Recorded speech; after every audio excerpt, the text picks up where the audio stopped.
There was a man in Mysore city. He was known to be some kind of a ghost buster or tantric.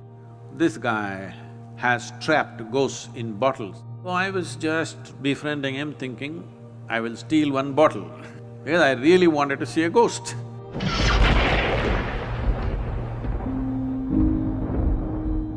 Sadhguru, you were talking about stories. So we were conversing and, we were agreeing that when we were growing up, some of the best stories that we used to hear from, family people or grandparents or friends, senior people, would be the ghost stories.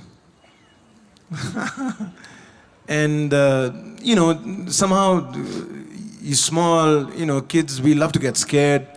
Still they want to hear that ghost story. It's one of their favorite things, amongst all stories.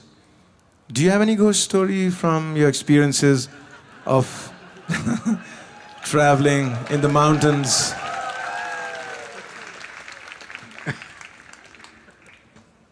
Wow this is really getting him into trouble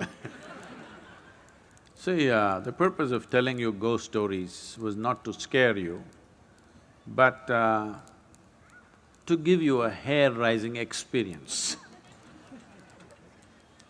This happened in a barber shop in Louisiana state. The whole place was filled with all kinds of horror comics and ghost stories and all kinds of things, only that. No newspapers, no other magazines, only these things.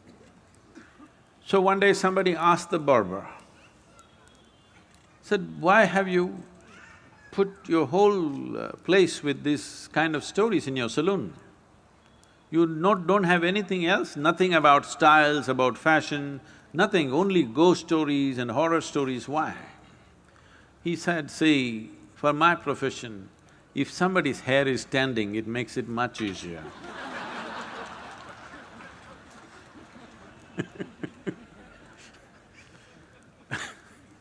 So the idea was to give you a hair-raising experience not to scare you And I must tell you, this fascinated me so much that there was a man in Mysore city who was also working in the Mysore City Corporation as some official, but he was known to be some kind of a ghost buster or tantric or whatever he is. So somebody told me, I was always looking for these kind of things, so somebody told me, this guy has trapped ghosts in bottles and kept it in his whatever, it's a shrine or a workshop or whatever you want to call it. So I want to go and that guy wouldn't allow us initially, but I was persistent and then he took me inside and he showed me lots of bottles. He said, in this there is this kind of a ghost, this is a woman, this is a man. I looked, I could not see a man or a woman, I all saw transparent bottles with corks. So I was just befriending him thinking, I will steal one bottle because I really wanted to see a ghost. Because I had heard so many things means unbelievable kind of stories.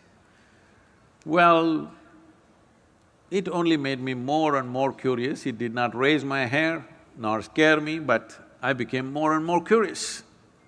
I had spent months on end, continuously every night, being in the cremation grounds, wanting to see. So people come, burn the dead, and when with firewood, when the dead bodies burn, it burns for 4, 5, 6 hours. People stay there for an hour or hour and a half and then they have other business to do. They will cry and they'll weep and they will go when it's still burning.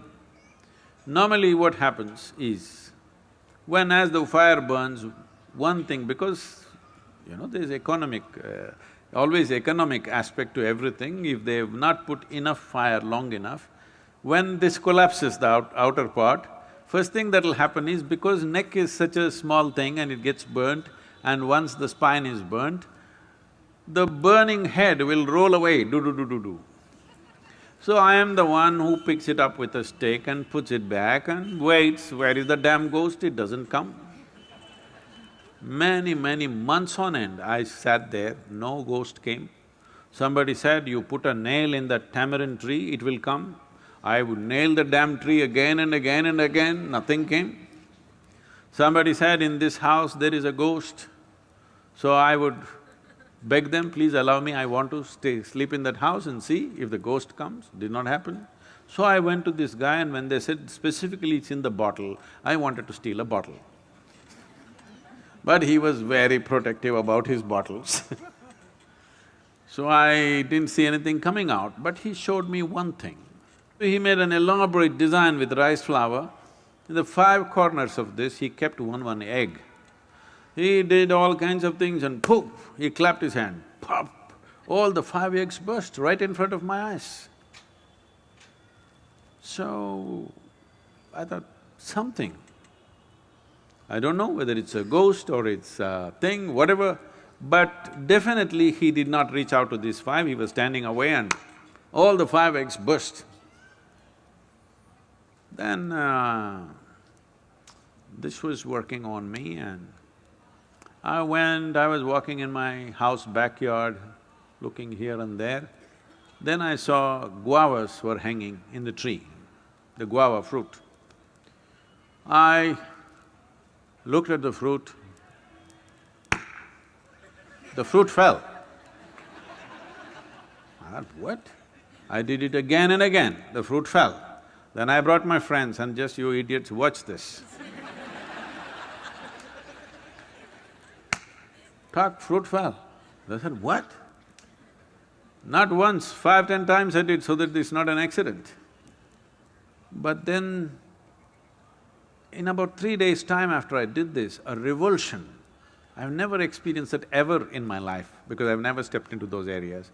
A kind of revulsion went through my entire body that I knew that I had done something very fundamentally wrong. Never again. I said, you want the guavas? Go up and get it. You want anything in your life, go and get it. These kind of things we will never again do. So, I realized something is fundamentally wrong, use your energies like that. So what is a ghost? All of you are ghosts with a body. Those who are walking and sitting, everybody, you are ghosts with a body. But suddenly somebody lost their body and you think they are something horrible. Why? They're just like you, they just lost the body. Is it true that you gathered the body over a period of time? Suppose, let's say you had lost control over how much you eat and you became this big, and then you came to yoga program and whatever, and slowly you shrank into half your size. Does it mean to say half of you has become a ghost? Hello? So if somebody lost the body, 50, 60 kilograms of planet that we have picked up and made into this, if they put it back, is that a ghost? Then you are also a ghost with a body, isn't it? So this abnormal way of looking at life, that just because somebody lost their body, they've become something evil, something fearful, something terrible, is a very abnormal way of looking at life. The nature of life is such that whether… See, right now, this is something you must look at this, not intellectually, really experientially. You're breathing, all of you, are you? Hello? I'm just checking. Hello? You're breathing.